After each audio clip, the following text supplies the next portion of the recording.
Ada beberapa orang yang cukup merasa dirinya itu sebagai coach. Nah, itu penting sekali. Tapi kalau melihat kondisi saat itu, sekarang banyak yang seperti itu. Banyak. Tapi kalau coach sendiri menilai cukup miris tidak sih?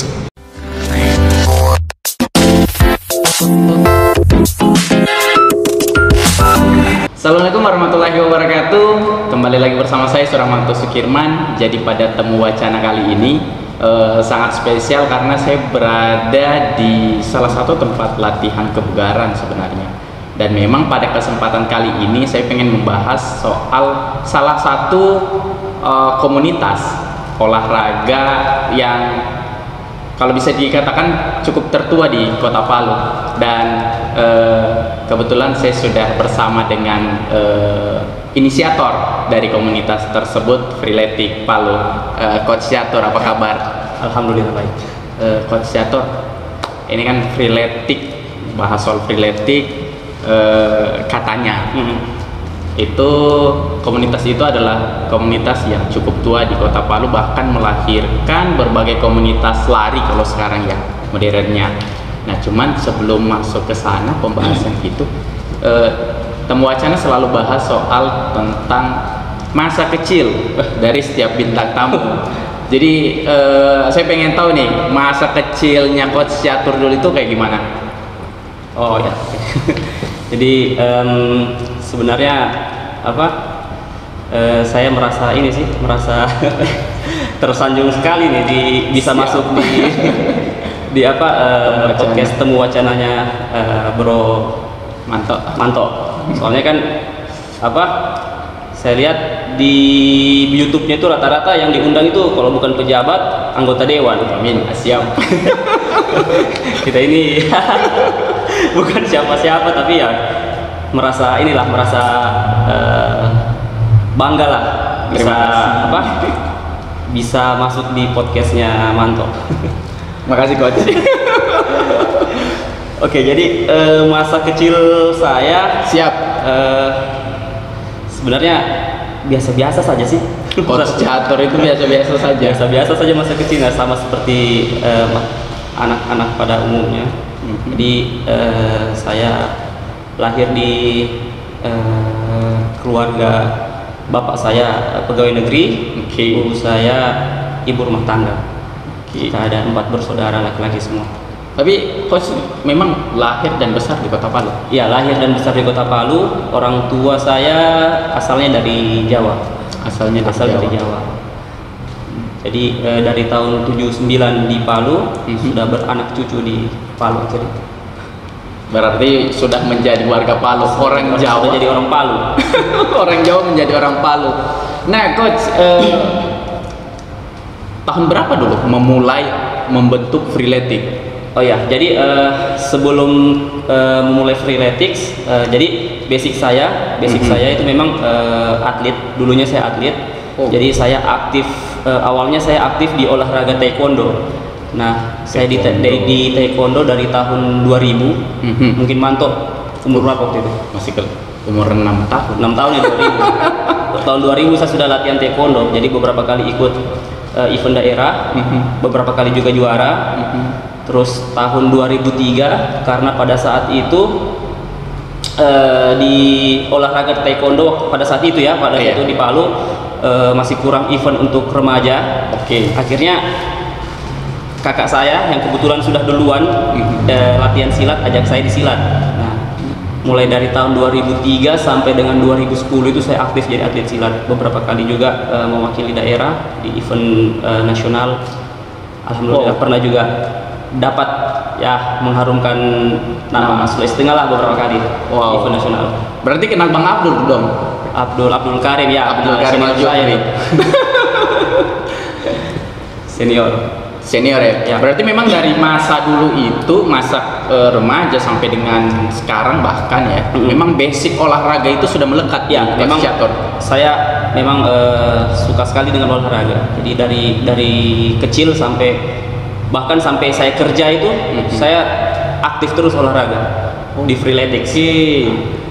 Nah, awal mula sampai berpikir untuk membuat Freeletic. Jadi di tahun 2014 itu Jadi ini Freeletics ini sebenarnya awalnya bukan komunitas ya. Jadi Freeletics itu sebuah aplikasi di smartphone. Nah, jadi aplikasi itu dia memuat apa namanya beberapa gerakan-gerakan dan panduan olahraga. Yang diperuntukkan untuk apa namanya orang-orang yang mungkin tidak punya waktu untuk olahraga di gym atau olahraga di luar, jadi bisa dilakukan di rumah dengan hanya menggunakan aplikasi di smartphone. Nah, perkembangannya kemudian beberapa orang itu kemudian mereka membuat komunitas. Dilakukan secara bersama-sama di tempat umum.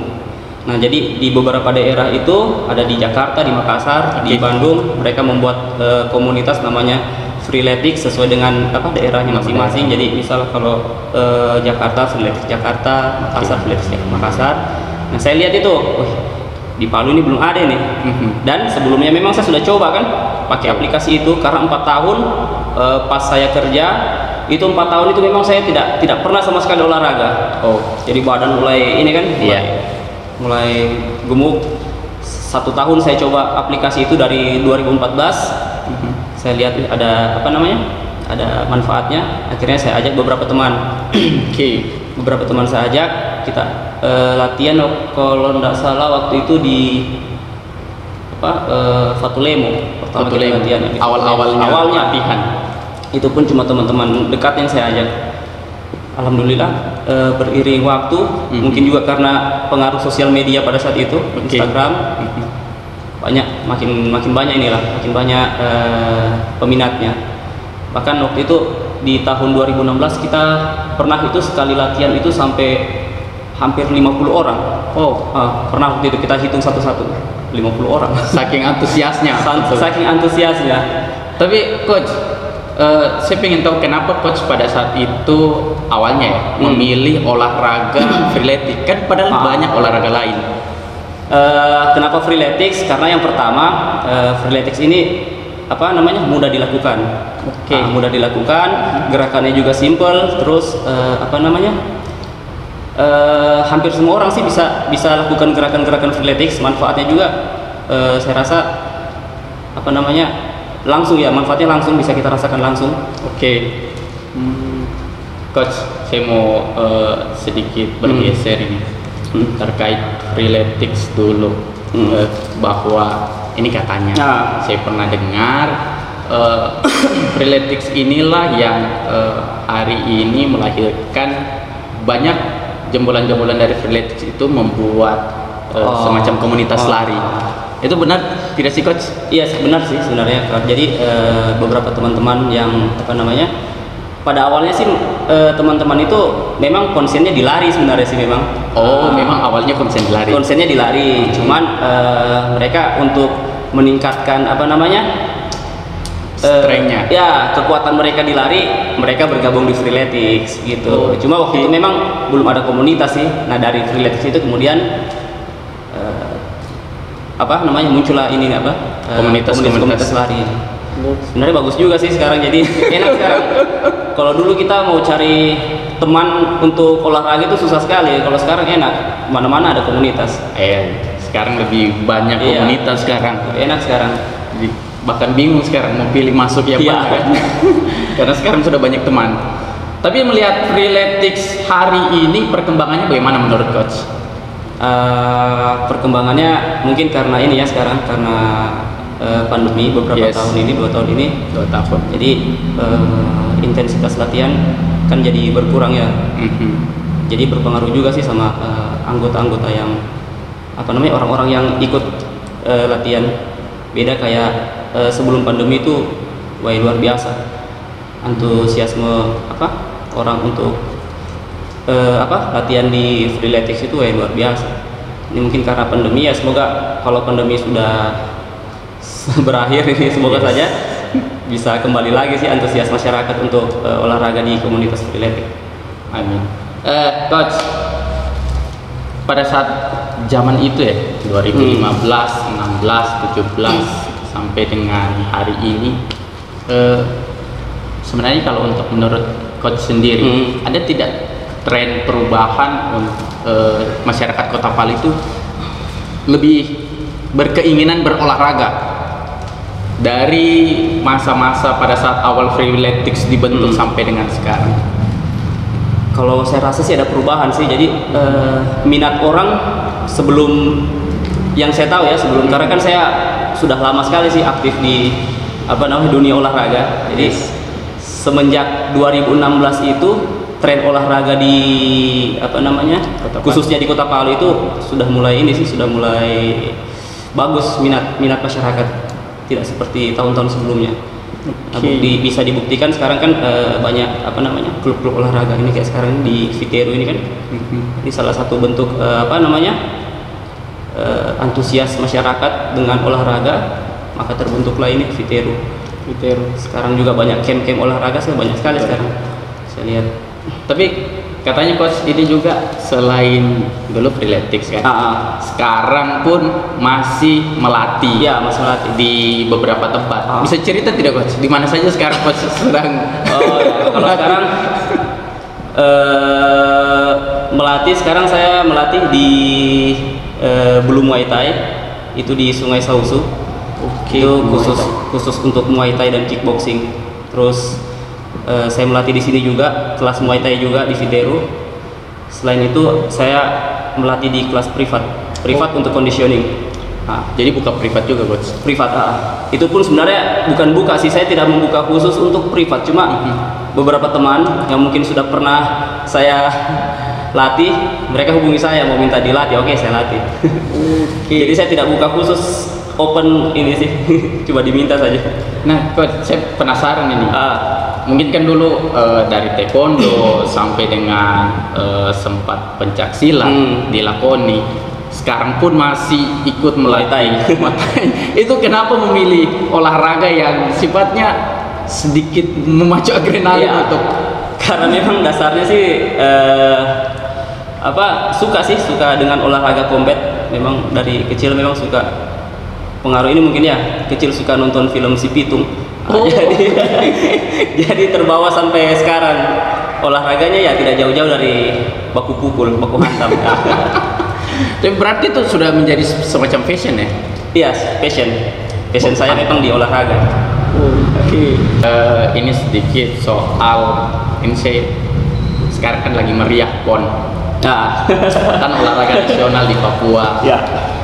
Coach punya pengalaman sempat mengharumkan nama Sulawesi Tengah. Melihat kondisi atlet ya, kan katanya saya dengar bahwa atlet Sulawesi Tengah itu beberapa ada yang digunakan di beberapa wilayah provinsi lain. Itu gimana pandangan coach? Ini kan tampak seperti tanda kutip ya, miris melihatnya. Memang kita miris sih lihatnya sekarang di dunia olahraga, karena sekarang ini kalau saya lihat sih dunia olahraga sudah banyak dicampuri dengan politik ya. Jadi siapa yang dekat dengan yang di atas ya itu yang itu yang dipanggil. Jadi kalau istilahnya kalau orang Palu bilang, ente mau dekat sama atasan, ente tidak dekat, mohon maaf. Ini hampir sama kalimat yang disampaikan oleh Bang Abdul. Beliau itu memang salah satu korban kayaknya. Berarti di zaman coach pun sempat merasakan? Sempat juga merasakan, cuma alhamdulillah kalau saya sendiri tidak pernah, karena memang kalau di zaman saya waktu itu kita memang kalau mau ikut suatu event seleksi, jadi menang kalah ya siapa yang menang itu yang ikut. Cuma terkadang kan kalau macam di kalau kayak macam misal di pencaksilat toh, kalau misalnya ada beberapa kelas, misalnya kelas rata-rata kayak kelas-kelas berat itu kan biasa tidak ada ininya kan, tidak ada pesertanya. Maksudnya itu biasanya tidak dilakukan seleksi lagi. Nah, jadi biasanya mereka tinggal comot siapa yang dekat dengan pelatih, siapa yang dekat dengan ininya. Gitu sih. Cuma sekarang alhamdulillah semoga sekarang tidak seperti itu lah. Semoga sekarang tidak seperti itu. Masih soal ini sih, olahraga. Melihat pandemi sekarang kan pandemi sudah mulai menurun ya. Cuman kalau kita lihat di zaman di masa pandemi itu selalu pemerintah itu 3M atau 5M, mencuci tangan, menjaga jarak, dan lain sebagainya dan lain sebagainya. Kalau dikorelasikan dengan olahraga, kalau menurut coach itu sendiri sebenarnya penting nggak sih olahraga untuk menghindari COVID? Kalau menurut saya sih olahraga ini salah satu bentuk pencegahan ini sih, pencegahan apa namanya, kita istilahnya dengan olahraga kan kita apa namanya, imunitas tubuh kita kan apa namanya semakin kuat kan, jadi bisa mencegah kayak macam virus, penyakit itu bisa lah apa namanya dengan olahraga bisa meminimalisir lah istilahnya kita apa terdampak dari apa penyakit misalnya kayak COVID. Cuma kalau kayak 5M itu penting juga sih. Betul.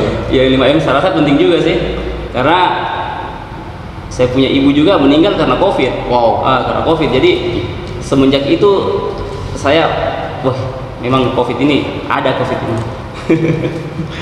Setelah kejadian keluarga COVID ini memang ada. Di luar banyak orang bilang konspirasi atau apa, karena saya lihat dengan mata kepala sendiri COVID itu ada. Cuma memang yang kita khawatirkan memang itu ini sih komorbidnya. Jadi kayak orang tua saya itu kan apa namanya komorbidnya kan apa penyakit gula, glukosa. Glukosanya kan tinggi kan. Karena faktor apa badannya besar, badan. Itu sih. Nah itu mungkin olahraga itu salah satu manfaatnya seperti itu, jadi mengurangi komorbid. Mengurangi komorbid. Coach, saya sempat baca itu beberapa kali coach bahas di Instagram, story Instagram. Coach membahas soal ada beberapa orang yang cukup merasa dirinya itu sebagai coach. Itu penting sekali. Tanpa melihat standar kan, setahu saya kan itu ada standarnya tuh coach. Itu bagaimana melihat hal-hal yang seperti itu? Hari ini banyak orang yang merasa bangga ketika dipanggil coach. Jadi tidak gampang jadi seorang pelatih sih. Tidak gampang. Pertama, kalau menurut saya sih syarat untuk menjadi seorang pelatih itu, yang pertama dia harus punya pengalaman. Itu paling pertama, pengalaman. Sudah berapa banyak orang yang bisa dia rubah dari apa? Dari yang tadinya tidak tahu apa-apa menjadi tahu. Terus yang kedua dia harus punya pengetahuan. Harus punya pengetahuan. Dasar ilmunya apa? Tanya dasar ilmunya apa? Terus jangan kan sekarang banyak nih kayak pelatih gym, misal pelatih gym. Karena apa namanya? Olahraga Muay Thai ini kan lagi tren, akhirnya dia juga mau melatih Muay Thai, padahal dasar ilmunya tidak ada. Oke lah kalau dia punya dasar ilmu, diambil sertifikasi ya boleh, nggak masalah sih. Itu sih kalau saya. Jadi dua hal itu yang paling penting sekali. Pertama pengalaman, kedua ilmunya. Dia punya kapabilitas tidak dengan apa namanya apa yang diajarkan ke orang. Tapi kalau melihat kondisi saat itu sekarang banyak yang seperti itu. Banyak. Tapi kalau coach sendiri menilai cukup miris tidak sih? Miris sih sebenarnya, karena ada beberapa yang saya lihat apa yang dia ajarkan sebenarnya tidak relevan dengan ilmu yang dia punya sih. Banyak yang seperti itu. Banyak. Kayak seperti saya memang konsenku di olahraga bela diri, combat sport, Muay Thai, Taekwondo, di silat dan olahraga conditioning, freeletics kan, karena dasar saya ada di conditioning, saya punya dasar freeletics. Freeletics ada. Terus di Muay Thai saya ada dasar, saya punya sertifikasi pelatih. Makanya beberapa member pernah itu apa namanya minta, coach bisa ajarkan ini main TRX. Saya bilang saya tidak punya ilmu itu, main TRX seperti saya tidak punya ilmu. Kalau kamu mau ada pelatih yang bisa TRX yang memang ahli itu kayak coach Budi kan, memang ahli dia TRX. Saya tidak bisa saya. Kalau sekarang kan banyak orang coach bisa ini, bisa coach bisa kasih turun badan, bisa. Saya orang kalau tanya coach bagaimana cara kasih turun perut? Saya selalu tidak pernah jawab. Karena saya tidak bisa kasih turun perut. Saya tidak tahu caranya kasih turun perut. Oke. Berarti memang harus bicara sesuai kemampuan ya? Ya, sesuai ilmu. Sesuai basic, sesuai ilmu, sesuai pengalaman. Tapi kalau yang coach lihat sendiri, dampak yang terjadi sama coach yang seperti itu, apa sih dampaknya? Sekarang sih kalau saya lihat beberapa member juga rata-rata kan, ya yang penting story. Oke. Eksistensi ya? Eksistensi sih sekarang. Miris juga sih sebenarnya. Cuma ya perkembangan zaman seperti itu sudah. Perkembangan zaman seperti itu sudah. Jadi ya kita tinggal mengikuti saja. Cuman kalau kita mau bicara profesionalitas ya kita punya rasa tanggung jawab kan sama membernya kita. Oke. Jadi apa yang kita kasih ya sesuai dengan ilmunya kita. Apa yang pernah kita alami, apa yang pernah kita pelajari. Gitu. Oke, coach, saya mau bagi tips dong untuk ini kan kebanyakan kita, ini termasuk saya sih, yang olahraganya itu nanti dimulai barangkali nanti setelah selesai kuliah, nanti pada saat posisi kerja, yang memang basicnya bukan olahragawan. Membangun konsisten dalam berolahraga itu ini yang banyak yang orang susah, apalagi pemula-pemula sekarang. Sebenarnya kalau untuk konsistensi itu sebenarnya dari kebiasaan dulu. Kalau kita sudah jadikan kebiasaan itu bakal konsisten kita. Dibiasakan dulu. Dibiasakan saja dulu. Dan ingat jangan ini apa namanya jangan berekspektasi terlalu tinggi. Jangan berekspektasi terlalu. Kadang kita olahraga, saya mau olahraga supaya badanku six-pack, jangan. Intinya lakukan saja dulu, cari supaya apa? Badanmu sehat dulu. Itu saja dulu. Karena sekarang beberapa orang yang DM saya itu kebanyakan, coach bagaimana caranya kasih perut six-pack? Coach bisa latih saya supaya perut saya perut saya kecil. Rata-rata ekspektasinya seperti itu, fokusnya hanya ke penampilan fisik. Orang sekarang gitu, fokus olahraga, fokus utamanya itu hanya ke penampilan fisik. Padahal sebenarnya kan manfaat olahraga itu kan banyak sekali kan. Kita bisa sehat. Terus kita lebih kuat untuk melakukan aktivitas fisik berat, misalnya kayak di kantor, naik turun tangga itu kan kalau kita rajin olahraga kan jadi hal yang ini kan, hal yang biasa kita lakukan seperti itu. Beda kalau kita jarang olahraga. Jadi sebenarnya banyak sekali sih manfaatnya olahraga. Bukan cuma di penampilan fisik saja. Pengen penampilan fisik. Berarti untuk orang-orang yang olahraga pengen penampilan fisik sesuai ekspektasinya, berarti jangan dulu. Jangan dulu. Kalau pemula lebih baik fokus saja dulu jadikan ini saja dulu kebiasaan. Dan juga jangan olahraga itu kita ikuti ego. Misalnya kayak running tuh, running. Lihat teman, PES 5 ini. Saya juga harus bisa PES 5 padahal kemampuan setiap orang kan beda-beda. Ada mungkin yang dia dasarnya atlet atau memang dia sudah olahraga running memang sudah bertahun-tahun. Nah, kita yang masih baru-baru lihat orang, ini PES 5, PES 4, saya juga mau. Janganlah, bertahap. Istilahnya tidak ada yang instan. Semuanya itu berproses. Ini kayaknya saya sekali nih. Oke, tapi untuk coach sendiri sampai bisa konsisten olahraga itu berapa tahun baru berasa? Saya mulai konsisten itu betul-betul saya itu jadi sebuah kebutuhan. Di tahun 2017 itu saya betul-betul saya memang tetapkan dalam diri saya ini sudah passion saya, ini pekerjaan saya di 2017 itu. Tapi posisi pada saat itu masih bekerja? Sudah tidak bekerja. Resign. Dan salah satu alasan saya keluar juga karena memang saya mau kejar passion ini. Salah satu alasan bekerja. Karena waktu bekerja pun saya tidak konsen. Karena di pikiranku itu pada saat kerja mau olahraga. Ada begitu coach? Ada. Jadi saya tuh kalau kerja itu mau cepat-cepat pulang. Hanya untuk mau di komunitas di Freeletics. Pada saat itu. Coach, kembali ke Freeletics. Sebenarnya coach itu niatnya bentuk freeletics itu pengen apa sih hasilnya? Niatnya sebenarnya cari ini sih, cari teman teman olahraga sih sebenarnya. Cari teman olahraga sebenarnya. Jadi dan juga sebenarnya mau ini sih, mau belajar sebenarnya, belajar jadi personal trainer. Oke. Jadi sebenarnya ini freeletics ini batu loncatan sih sebenarnya, batu loncatan untuk ke arah situ sih sebenarnya. Serius? Pada saat itu ya betul.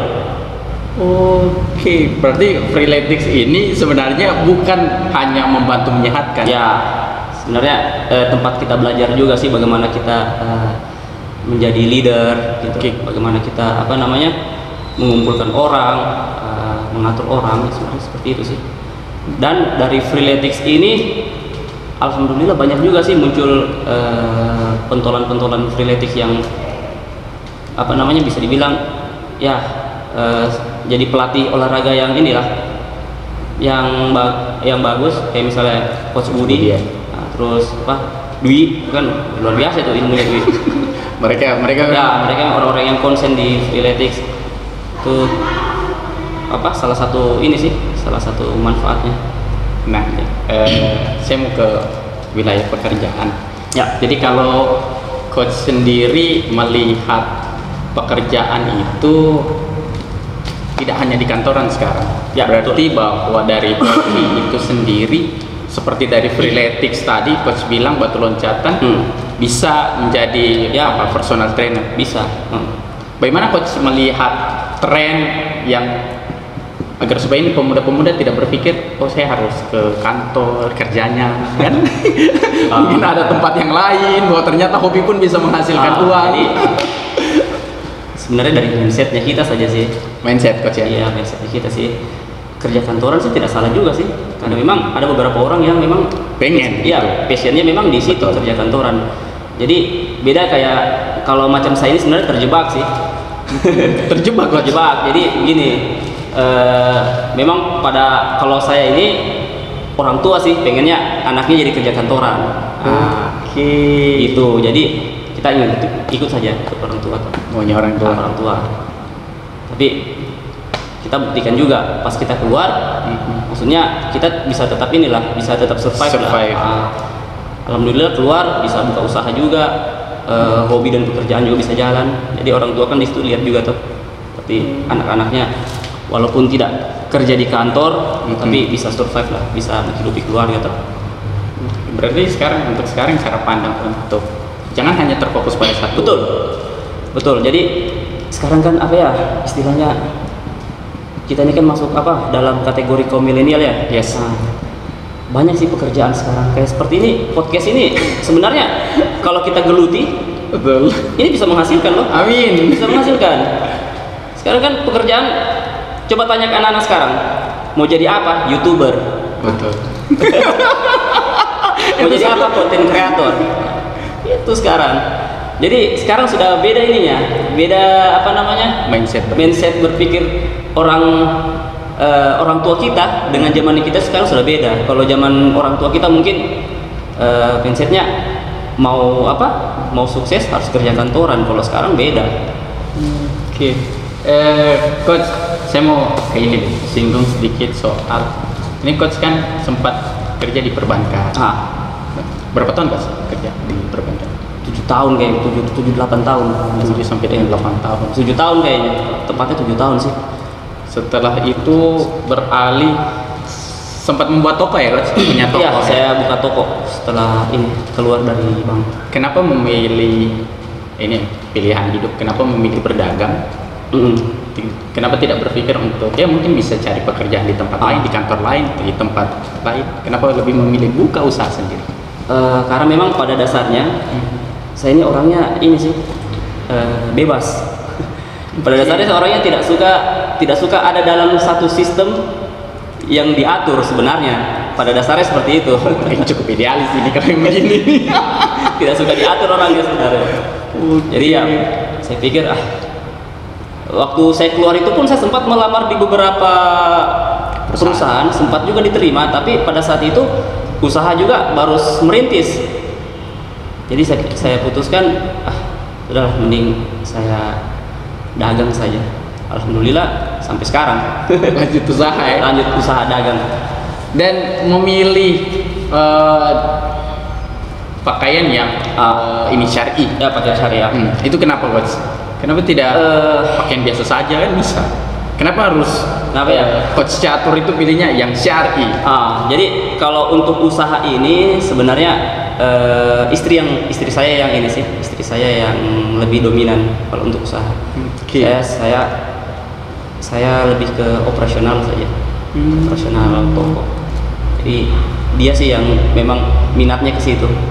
Mungkin karena linknya atau mungkin lebih ini kan, lebih lebih mudah. Jadi segmentasinya ya di situ.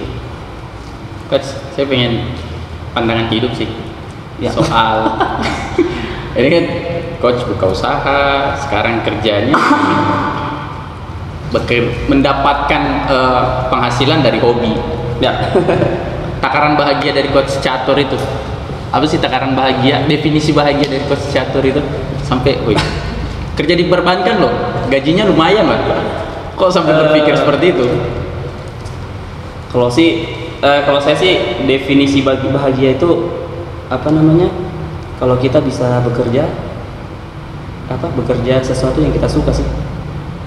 Karena memang saya suka bidang ini, saya suka jualan, saya suka melatih. Walaupun kalau untuk melatih ya tidak, penghasilannya yang tidak besar-besar amat sih. Cuma ada rasa bahagia di situ, ada rasa puas lah. Iya. Apalagi kalau kita bisa melihat orang yang bisa menjadi versi terbaik dari dirinya dengan bantuan kita. Yes. Wah, itu ada rasa bagaimana ya? Rasa bahagia sekali pokoknya lah. Seperti itu sih. Jadi bahagia itu tidak bisa diukur dengan uang kalau saya. Asik. Satu konsep. Tapi uang perlu juga. Uang itu penting. Uang penting juga. Cuma terkadang untuk beberapa kasus kebahagiaan itu memang tidak bisa kita beli dengan uang.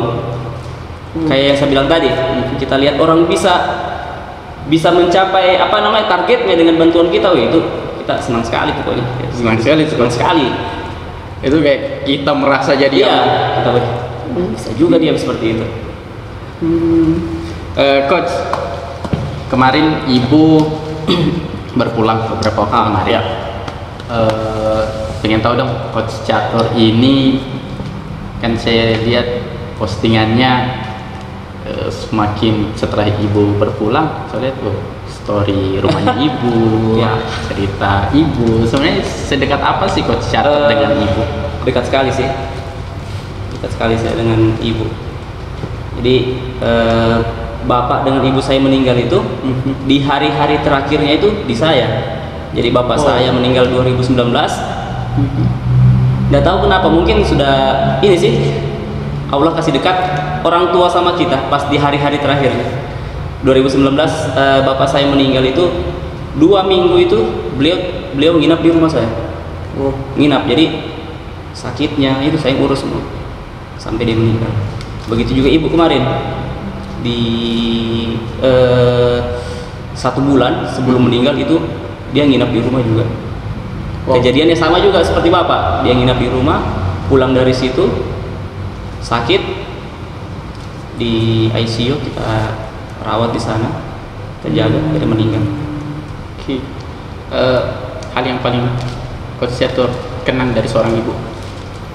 Ya kalau ibu itu dia orang yang paling ini sih, paling sabar, paling tabah. Iya, pokoknya dalam keadaan susah pun dia tetap berusaha kasih senang anak-anaknya. Itu satunya mama. Kalau saya panggilnya mama ya, mama. Coach, saya mau sedikit balik dulu di masa kuliah. Tahun berapa? Saya angkatan 2006 di Untar. 2006. Baru masuk SD berarti. Iya. Baru masuk SMP. Wih. Berarti sudah tua saya. Fakultas lalu coach? Saya fakultas Ilmu Sosial dan Ilmu Politik, jurusan Ilmu Pemerintah. Ini ilmu pemerintahan. Ilmu pemerintahan. Tapi seluruh basic, mulai dari basic olaragawan sampai sempat kerja di perbankan itu Tidak ada yang connect. Tidak ada yang seperti itu, coach. Jadi saya kurang tahu juga ya. Jadi sebenarnya dulu waktu mau kuliah itu saya ambilnya malah di bahasa Inggris. Wow. Jadi saya itu tipe orang yang punya ini sebenarnya man. Tipe orang yang selalu punya figur. Jadi dulu waktu saya SMA, saya tuh punya figur seorang guru bahasa Inggris yang saya fans sekali. Saya fans. Nah, dari situ saya berniat, saya kuliah ini harus masuk di bahasa Inggris. Tapi orang tua waktu itu maunya saya di ekonomi. Cuma kan yang daftar kan kita, orang tua tidak tahu. Betul. Saya daftar bahasa Inggris, orang tua tidak tahu. Sudah, tapi akhirnya tidak masuk di bahasa Inggris.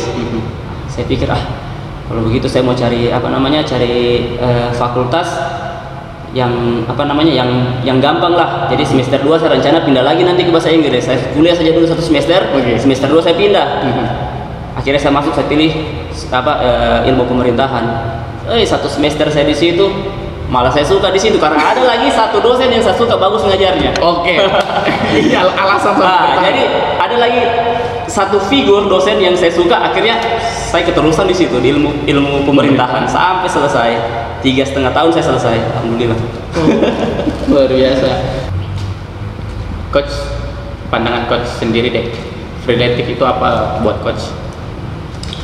Jadi freeletics Palu ya khususnya ya. Jadi freeletics Palu ini kalau saya pribadi sih sangat berjasa buat saya sih.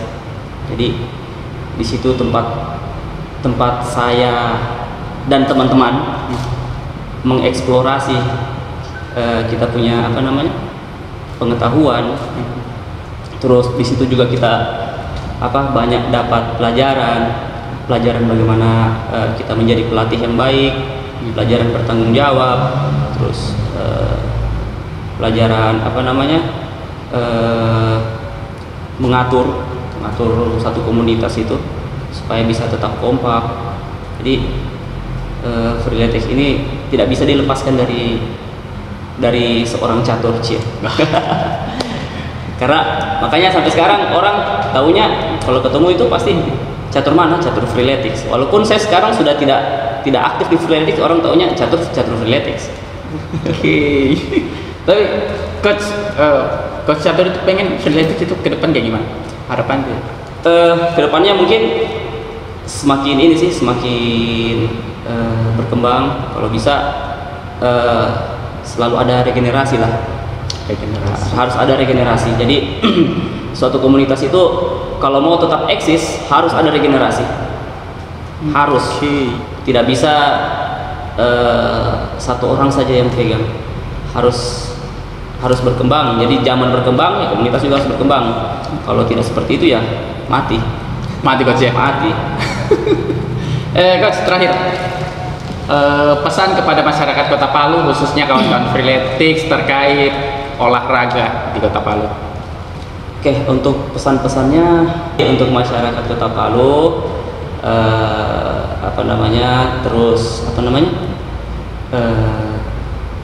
terus berolahraga, jaga kesehatan. Di masa pandemi ini olahraga itu menjadi salah satu alat pertahanan diri kita, mencegah kita dari penyakit, dari virus. Itu salah satu caranya itu dengan olahraga. Jadi tetap konsisten. Jadi untuk teman-teman yang baru mulai olahraga, seperti yang saya bilang di awal tadi, ekspektasi itu jangan terlalu tinggi. Jadi mulai saja dulu, untuk hasilnya nanti lihat belakangan. Intinya berproses, tidak ada yang instan. Terima kasih banyak Coach Catur, dan itulah dari kami Temu Wacana. Tetap stay tune di Temu Wacana karena setiap temu yang kami wacanakan selalu ada inspirasi yang kalian tangkap. Wassalamualaikum warahmatullahi wabarakatuh.